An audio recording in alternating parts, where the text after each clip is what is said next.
Next speaker, please, Dr.narongchai. Thank you, Mr. Chairman. Good morning, ladies and gentlemen. As a professional seminarian, that's what I do in my life, attending seminar. When I was invited, I prepared a full presentation, PowerPoint, things like that. But then my chairman said I have 6 minutes, so I skipped the PowerPoint. Also in the instruction by the organizer, they said, don't do it. They asked for presentation, but they said, don't do it, I do not know why. So what am I to do in 6 minutes? This morning, I saw, as we came in, we were blessed by a Buddhist monk. Suddenly, I became enlightened. And I think my presentation can be summarized very easily. You can look at the details in the presentation later on. I think what we have today, what we have been facing for the last maybe 12 to 18 months, and still ongoing, these things about the global economic crisis, financial crisis. I think it's basically, you can explain that in terms of Buddhism very easily. It's been due to, number one, too much dependence on the Western market. We have been too much dependent, we meaning ASEAN, we meaning East Asia. Too much dependence on the Western market. The second is too much independence of the financial market. So you see, this is an easy way to look at it. If you have been a good Buddhist, if we have been a good Buddhist, if the world has been a good Buddhist, there would not be this too much. Let me elaborate briefly. I think Ambassador Severino has already summarized this, and I agree with him. And I can add a few about how to get out of this problem. The first too much, I think it has become obvious to all of us. It's due to two reasons. It takes two to complete this disaster. First, Asia is wanting too much economic security, too much foreign exchange reserve.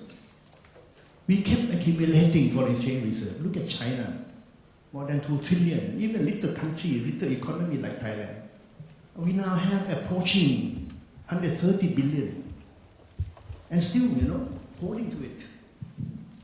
We have all these ladies at the Bank of Thailand so scared about losing this foreign exchange reserve.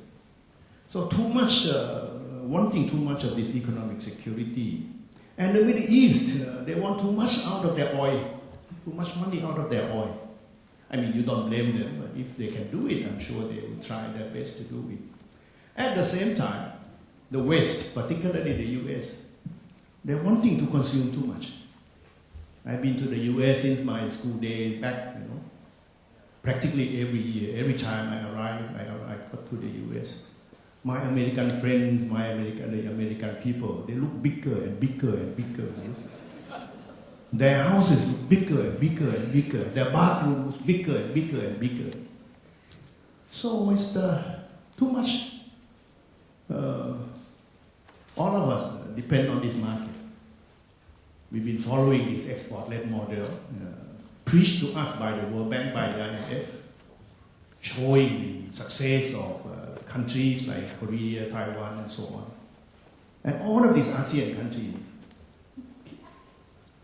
went into that category, adopting this model. And this is the very first reason for the so-called global economic imbalance.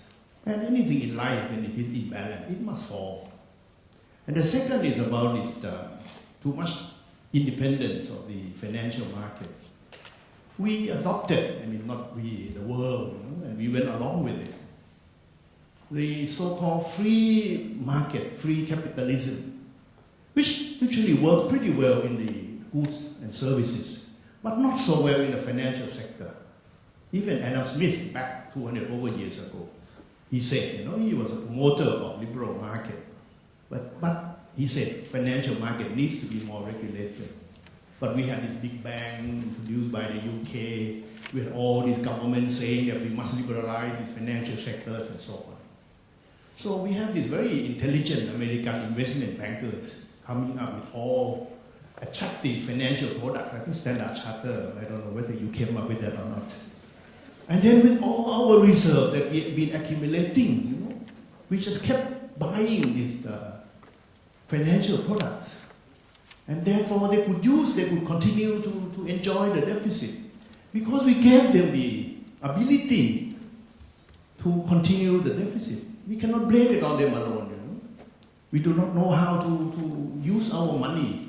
In fact, many people say that if you have money and you don't know how to use it, you are very stupid. And maybe we in Asia are a bit stupid or not clever enough. Everybody knows very well, money is useless unless you turn that into capital. But we turn that into capital in the West, not in our countries. These are the two basic reasons. How to get out of it is pretty easy. Now we know the causes of the reason, the cause of the problem. First, as Ambassador said, we must correct this global imbalance. How? By investing more in our economies. Because by investing more in our economies, we will be having our intra-regional trade in ASEAN and in East Asia. And I think it's very timely now because we have the ASEAN Economic Community in place to be completed by 2015. And we also have in place the ASEAN FTA with China, with Korea, with Japan, and so on. So I'm sure this facility, this mechanism would allow us to trade and invest much more among ourselves, not having to, at the end, dependent upon the West too much as in the past. And this would definitely reduce the size of the imbalance. And the US, you can see now, they are deleveraging, they are deluxuriating, they are detoxificating, and so on. But eventually, we may see a little bit more balanced world. And the second is that we must allow more regulation of the financial market. I'm glad to see President Obama, for the first time, saying that he is going to introduce much better regulatory regime for the financial market in the US and UK, Europe, and they all will be doing similar things.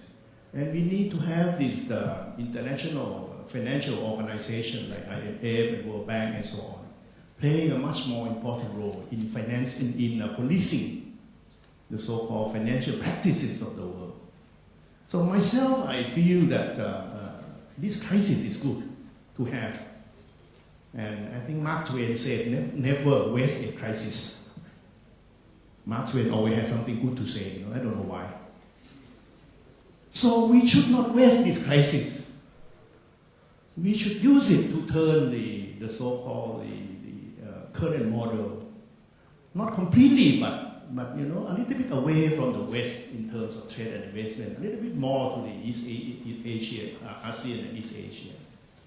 And we should use this opportunity to really agree among ourselves how the world financial system should be regulated.